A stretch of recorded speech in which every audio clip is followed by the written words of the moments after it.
Hi, everybody. Welcome back to the Rise podcast with me, your host, Katie Oman, women's empowerment coach, author, motivational speaker, and event organizer. I created this podcast to give every woman out there a huge dose of inspiration, oomph, and fire in your belly. And I really believe that we get that from talking to other women and hearing their stories. They give us a roadmap that we can follow for our own lives and our own success. And again, I'm joined today by the most amazing woman. I know I say that every time, but that's because I get amazing women. Okay. So today we have the wonderful Lauren Malone, and I'm so happy that she agreed to do this with me. Lauren, how are you, my darling? Thank you so much for being here.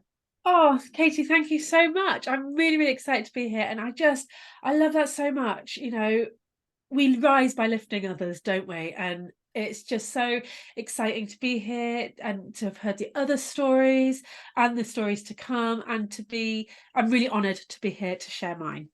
Oh, fabulous. Bless you, my darling. Well, let's start, as we always do, by finding out all about you, who are you and what you do and all that good stuff. So I will give you the floor. Tell the world and me all about Lauren. All about Lauren. Well, hi, everybody. Like Katie said, my name's Lauren Malone, and my job, I suppose, is as a money mindset coach, mentor, and expert.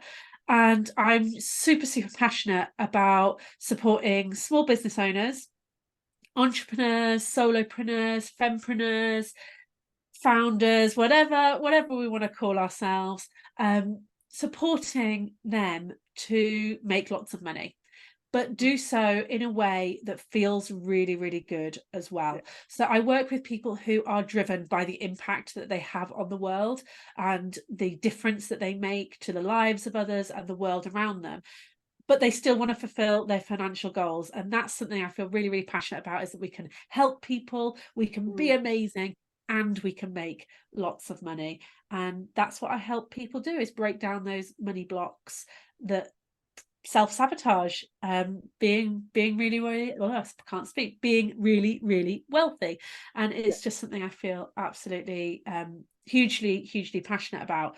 Mindset as a topic is obviously huge, but it's something, an area I've been working in for 5 years now.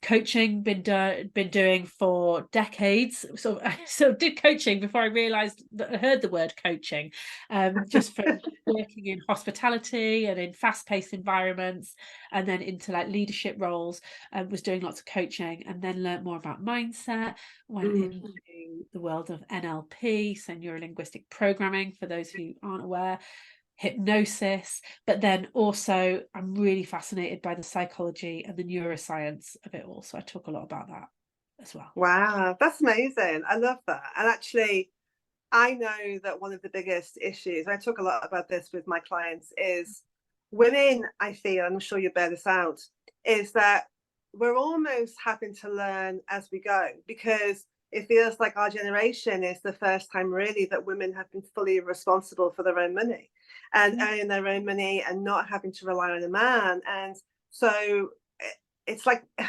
we don't necessarily have all the role models, I suppose, and the women around us, and we are having to figure it out as we go. And I think, I know in my own journey, you know, I really am having to kind of learn on the job.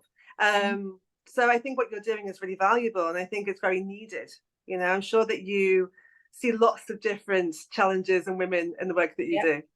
Yeah, absolutely. And like, I can't remember the exact year it happened, but it was, you know, either within my lifetime or like just before I was born.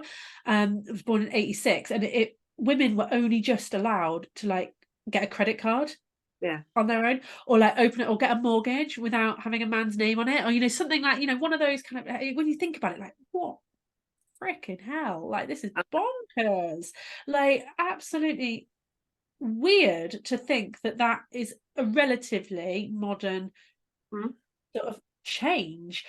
But it's great, obviously, that things are changing, and, you know, we have to acknowledge that.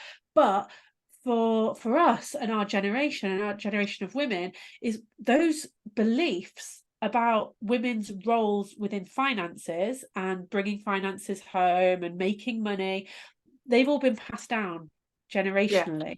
So you know, while we might consciously be really like, yes, I can earn my own money, I'm an independent woman, unconsciously we might be holding on to those old beliefs Mm. from the past that are maybe women aren't allowed to like earn money, or women aren't any good with money. I mean, it's bonkers. Really, consciously we know that, but we hold on to it unconsciously, and that's what I really help people do, is work out what the unconscious stuff is, Mm. and help the unconscious and the conscious sort of speak the same language so they can actually achieve their financial goals and ultimately their overall goals. Yeah, absolutely. I love that. I think it's so empowering, and of course that's what I'm all about, is that empowerment. Mm. And you Yeah. know, money is one of those big things that, having been a part of the spiritual community for a long time, I know that money is kind of, money is the root of all evil. That's another unconscious bias. Yeah. But actually, we live in a 3D world. You do need to make money, and there's nothing wrong with saying I want to earn money. There's nothing wrong with saying I want to be abundant. I want to be prosperous. It still feels like this kind of lower vibrational stigma attached to it. By saying that, you're almost saying something wrong. I mean, it's Yeah, absolutely crazy. it is. And there's very much this idea of you can't be authentically genuine about wanting to help people and want to make lots of money. And it's almost like the idea is that the two can't go hand in hand. And I Mm. completely dispute that. And I've got lots of clients that I've worked with who have gone on to be better at selling, because that's the Mm. big thing, is this is how it manifests. It makes people feel awkward when they're selling, or they undercharge. So I've had clients, they've raised their prices and they've worked through that fear of, oh my goodness, what am I going, I'm not going to be affordable to the people who really need my help. What, does this make me a bad person? Am I being greedy? And all of this, we've worked through that. They're now fulfilling their financial ambitions, but the opportunities that are opening up to help others, I've got loads of stories about people who have been able to do things that they never Yeah. even thought that would be possible before. And that's what, we're challenging that status quo and challenging the old ideas that, you know you've got to be affordable to be decent, and it's no, not quite how it works. It's so true. It's so true. And I think to understand that money it's your intention behind it, right? And it's like, so say, for example, I say to people that emotions like anger or sadness or, whatever it is, are not bad in and of themselves, what you do Yeah. with them. And so money is just another energy. Money is just another frequency, another vibration that we work with, and it's your intention behind it that will decipher and determine what you do with it. So if you Yeah. want to be a greedy, selfish a-hole with money, then you Yeah. will be. Whereas if Yeah. you want to use that money to help other people, and Yeah. you and yourself, the people around you, well, then money isn't a bad thing. Your intention is everything, surely. Yeah, absolutely. And it's something, the energy behind money is something I talk about a lot, because, Yeah. the idea, like a lot of people really struggle with this idea of, oh, I need money. And they Mm. get to points of desperation around money. And yes, we live in a society, whether we like it or not, that relies on money to function. Accept that, and then release this need for money, that Yeah. desperation, that feeling, because we attract more of what we give off. So the more we are desperate for money, the more desperate we're going to become. If you Mm. want a abundant flowing relationship with money, you've got to let it go sometimes. You Yeah. can't hold on to it like a dragon, all that kind of thing. But it's quite a complex topic for people, and Mm. it's very emotive, because It our dreams, is. our ambitions, and Yeah. often our sense of worth, Yeah. our sense of success are linked to this idea of, I am a better human being if I've made more money. And obviously that's Yeah. not true at all. Yeah. But yeah, it's a big one. It is a big one, and it's very emotional, and it's very lots of core beliefs, lots of crooked thoughts. There's lots of, Yeah. I coach too, so I know all this stuff. But there's lots of stuff going on there when it comes to money. And it's not an easy topic, really. I think a lot of people are very ostrich in the sand mentality when it comes to money. Yeah. But like you say, there's also this desperate need for it at the same time, and it Yeah. becomes this real chaotic thing. But let's Yeah. go back for a minute. Why did you choose the money field in particular? And having, my feel is, coaching is women's empowerment, and I know why I chose that. So why did you lean into the money field? Yeah, so I was doing sort of general mindset stuff and Hmm. covering you know, everything really to support business owners.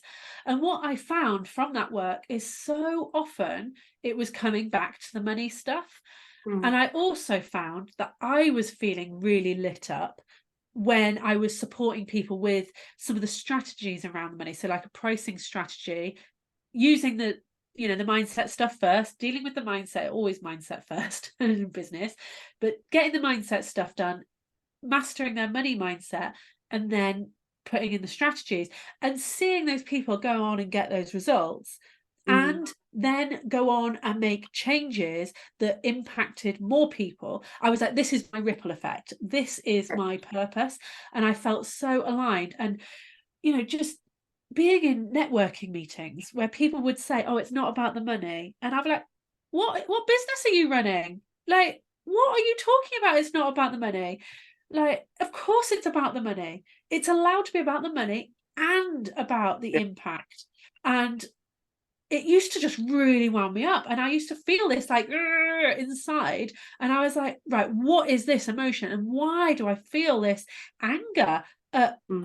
the society's ideas on us earning money, particularly as women, is very much a women's thing about not Yeah. earning money. Well, not solely, but often. And that anger, I was like, how am I using this? How do I want to use this to generate change and be part of conversations that drive change? And that's something that I'd say is a sort of pattern in my life, is like when I feel something really strongly, using that. And I love that you mentioned about the negative emotions and how they're not always, you know, we call them negative emotions, but Yeah. they're not emotions.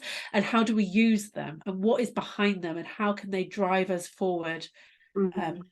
to make change? And something I just feel really, really passionate about.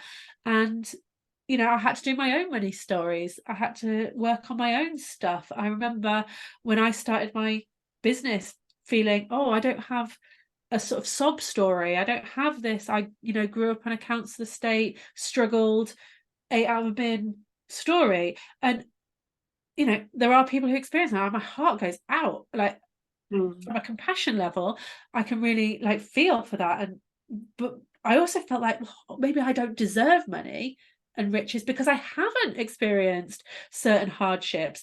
And then I was like, hold on, why am I deciding who does and who doesn't deserve money Yeah. based on completely incontrollable things?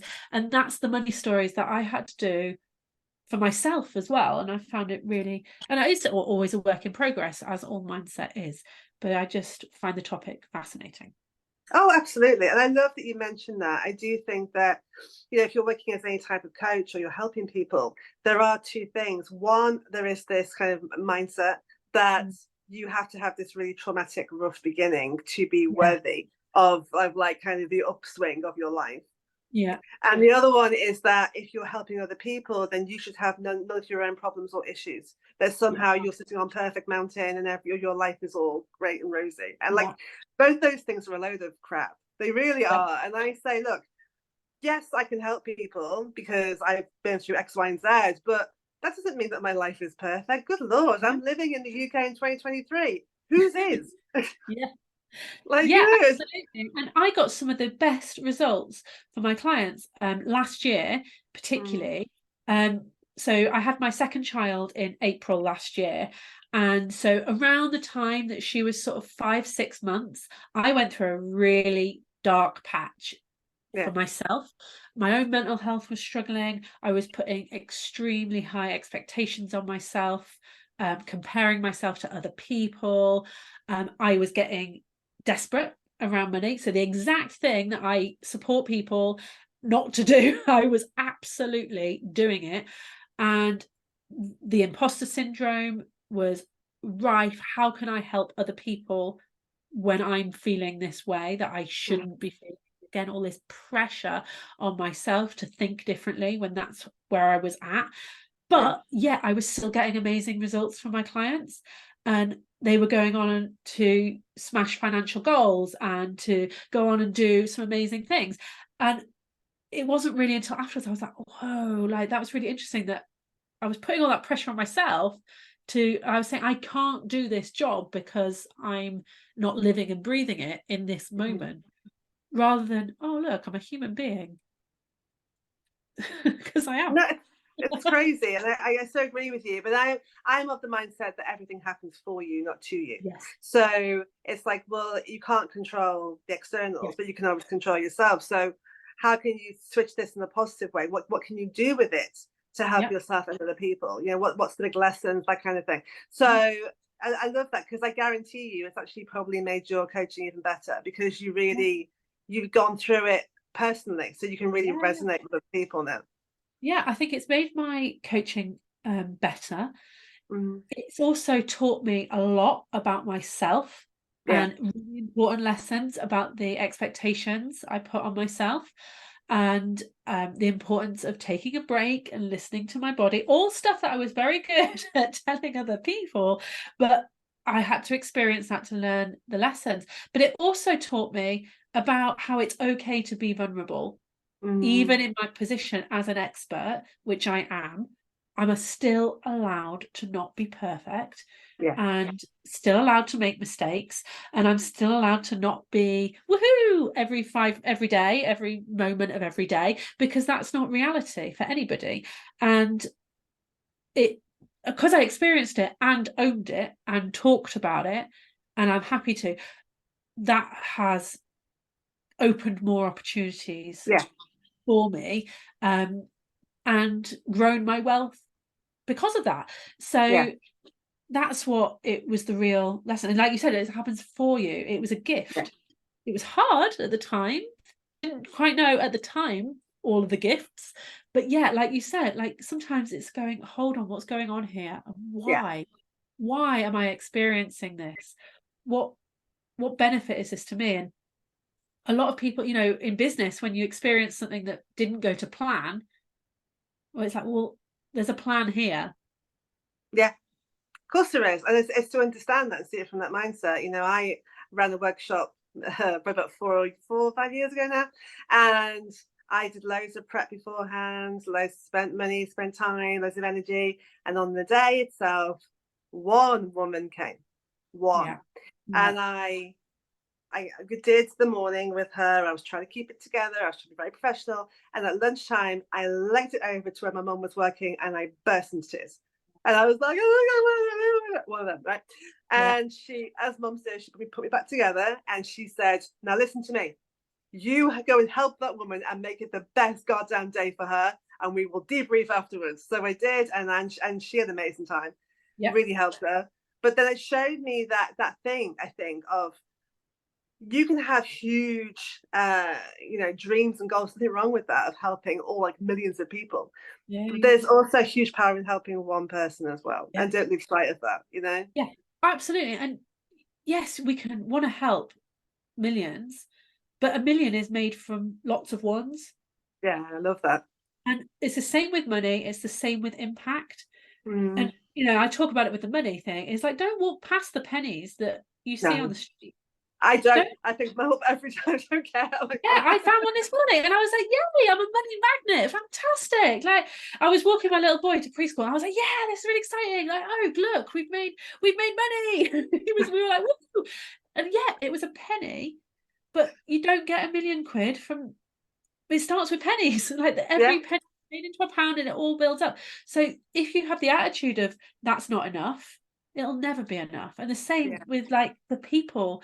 And yeah, you're absolutely right. And it's like, yeah, each person you work with as an individual, whether you work with them one to one or on a group level. And yeah, circling right back to what you said, that I loved right at the beginning about, it's the intention behind your actions yeah, that make the difference. yeah. Absolutely, I totally agree.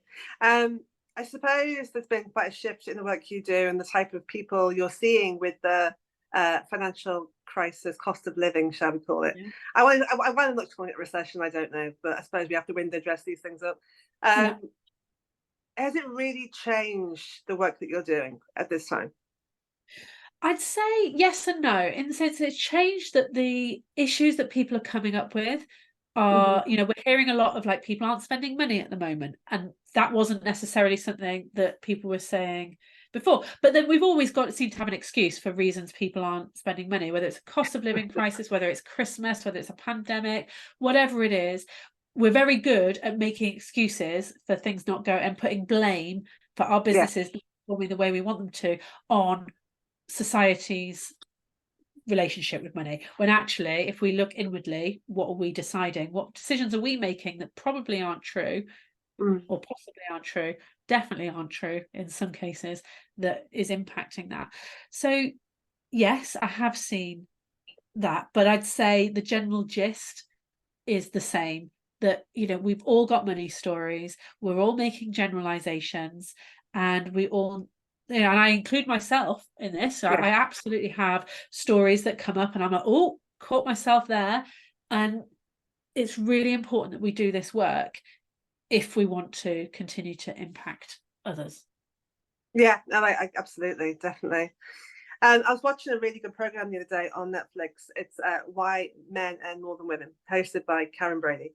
And of course, one of the things we know, you know, especially as a woman, is that for every pound a man earns, a woman will earn 88p in this country. Yeah.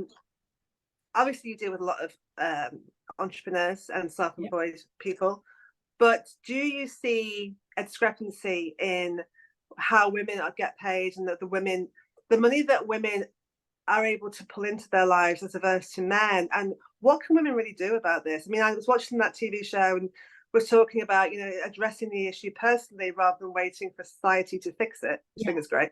But how can we make sure that we're getting what we deserve, and, you know, all that good thing?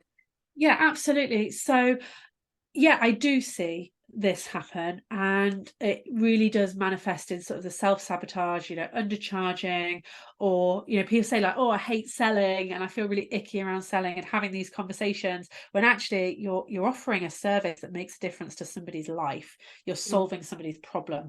How on earth that can be thought of as a bad thing, I just don't know. But particularly for women is, and there's a really good TED talk on it, and I'm really sorry I can't remember the name of the lady, but if you look on YouTube on TED Talks, it's about women are taught to be perfect, men are taught to be brave. And it really talks about this idea that women will look through like a list from a job description, or men and women will look through the same list. Women will find one thing that they can't do and they won't apply for that job. They'll talk themselves out of it, whereas men are just like, yeah, well, I can do everything else. And it's the way that sort of these lessons are like ingrained to us from childhood. And so women really experience this idea of like, I've got to be perfect and everything's got to be perfect, and that limits them in the money mindset point of view. And what I'd really recommend people do is, you know, look at your situation, look at your financial goals.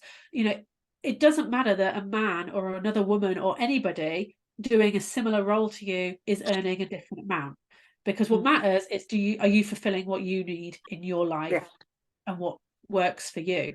And, you know, comparing yourself to others isn't going to help. The beauty we have as solopreneurs is we get to choose our prices. When we're feeling, oh, like financially I'm not quite where I want to be, or I've got something I really want to achieve and manifest and make a reality in my life, whatever that may be. It might be a bigger house, it might be more food on the table, it might be a second car, it might be a holiday, who knows what it is, and it doesn't matter what it is. But if we're at that point where we want to do it, we have the beautiful ability as solopreneurs to be able to do that. We create our own wealth and we can create more of it. And that's something I think particularly women need to remember. Yes, and we need to kind of like something that I feel, I mean, maybe not on a daily, but certainly I have to keep pulling myself back to that intention on a regular basis, because it's very easy to the old patterns kind of and habits to kick back in, because they're there for a reason. You had them for years.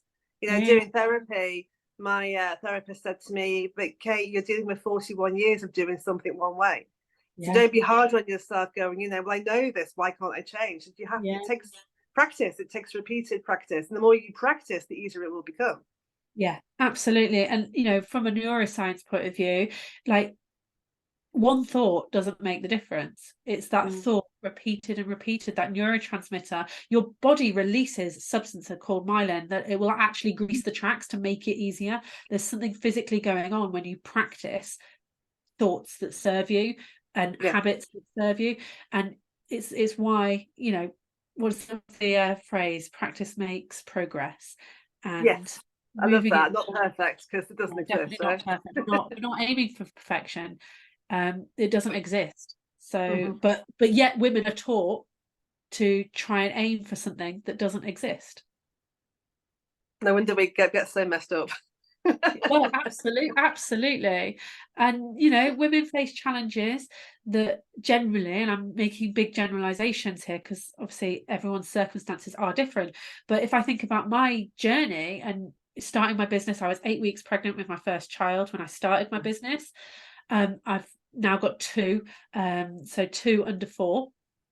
And it's, you know, the challenges that are for me that I'm experiencing is about the time I can put into my work, the which in again it comes down to my money stories that I go, well, I'm limited in how much money I can earn because of the amount of time. That is actually nonsense. It's to do with time and money aren't the same thing, but Yeah, digress. But it's a very, you know, but you know, I should be focusing on my family and I should be doing this. And it's all these shoulds that are put on women by society, whereas actually there's no right or wrong. And absolutely. It's actually a word that I don't allow my clients to yeah, say. I always say there's two. One is should, and the other one is failure. We don't say them. And if I yeah, do, I always do air quotes because I don't believe in them. I think, like you say, yeah, it's what's aligned with you, what's lighting you up, what do you want to give your time to. And if yeah, it's not that thing, you shouldn't feel guilty about it in that moment. You yeah, probably will, because again, you're having to change those, those yeah, pathways in the brain. But it takes practice, like you said. yeah. And using language like should and have to and need to, which we all use like regularly in our day-to-day lives, like it limits the Mm. unconscious belief that there's a choice. There is a choice. There is absolutely always a choice in everything you do, every reaction, every action. But when we say, oh, I need to do something or I should be doing something, we're basically saying to our unconscious mind, no, no choice, you've got to do this. And of course, because no one likes to be told that, our unconscious mind goes, what? And it gets defensive. And so we fight against it. So we get unaligned. Whereas actually, if everything, you can go, well, what is the choice? And some things, the answer is going to be because the alternative is so against my Mm. values. You know, I'm going to collect my little boy from preschool today because I'm not going to leave him there. I love him. I want him at home. But that's a much nicer and more positive way to say it than, oh, I've got to walk down the hill and I have to Yeah, collect over history. Because we just got to think about the language we use to ourselves. yeah. It's your inner rebellious teenager, right? Yeah. And you know this if you think back to your parents and being a teenager. The minute that you said you should be doing your homework as an actual I did teenager, anything you else. forget, oh, don't make me. I don't want it. You kick back. Well, that part of your brain hasn't gone anywhere. So if you start shitting on yourself, you're gonna actually start rebelling against yourself, which is weird, but it happens. Yeah, no, exactly. It's exactly what's happening. And women get it from society, this idea that we should Mm. be fulfilling certain roles, particularly mothers. But yeah, like it's just bonkers. It Like really is. follow your It own really path. is. I totally agree. So what's next for you on your path? Obviously, you're doing amazingly well. You've got two little kiddies. You're running your business. I take my hat off to you. It's not easy. I have twins. Trust me, I know this very well. Oh my goodness. So what's your plan for what's next for you? What's your ideas? So at the moment, I'm working on a new course to help people. The course is going to be called The Wealth Within. So it's Mm, all about transforming people's relationships with money mhm, in a really sort of gentle way. So I will provide trainings in the course, but also beautiful meditations, guided mhm. meditations, really connect with that unconscious mind stuff so we can start speaking the same language, and then people can start opening these doors and start saying, well, hold on, oh, what opportunities are out there that I haven't been allowing because of this. So I'm really excited about creating the Wealth Within, which is the course at the moment. But there's you know, there's other options with my membership. I'm loving growing my membership, called the Mindset Place. And I think that's where I'm really driven to support people, and my impact is this idea Yeah. of bringing mindset to the forefront. That might, like I said right at the beginning, mindset first, but also mindset continually. We Yeah. can't just, you know, like if you wanted to lose weight, you can't just eat a salad and that's it, Away. done. It'd be I easy. know, I know. It's the same with mindset. You can't just go, oh, all right, you know, I'm a money magnet, and then that's it. You're a millionaire. It's continued work, because you might get £1 million arrive, but then you might lose it. Yeah.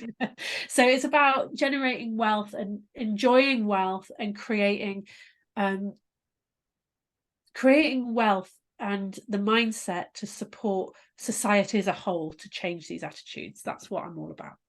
I love that. I feel like there's a book in there somewhere, but maybe one day, right? Maybe. It Maybe one feels day, like, I would love to write another book. So I did write a book a few years ago and published it. It's called The Expecting Entrepreneur, and it's all about the mindset of starting a business, growing a business while pregnant. And very recently took it off publication, so it's not available to buy anymore. And at the time I went through this like really like moment, because I was like, oh no, I've like failed and I've put this thing out and now I'm taking it away, and it exactly that horrible word, and it takes away from the achievement. And I was like, what am I talking about? Why have I decided that like it doesn't, that achievement doesn't exist because the book no longer is available to buy? The achievement still absolutely exists. I'm still incredibly proud of the message, which is, if a woman wants to start a business when pregnant, go for it. yeah. There's another book in me, I'm sure. I'm sure listening to you talk, because I don't doubt for a second there's a book Loads of there books. in you. You just talk about mindset. You can feel like you could talk all day on it. You're so Oh, passionate about what you do, and it's just, yeah. So who knows what the future holds, right? We will have to wait and see, I'm sure. But honestly, Lauren, I knew the minute that we connected, I knew that would be a great chat, and I wasn't disappointed. I wasn't wrong. It's fascinating, this topic, and we could probably talk for another hour or two just on oh this, yeah, because sorry.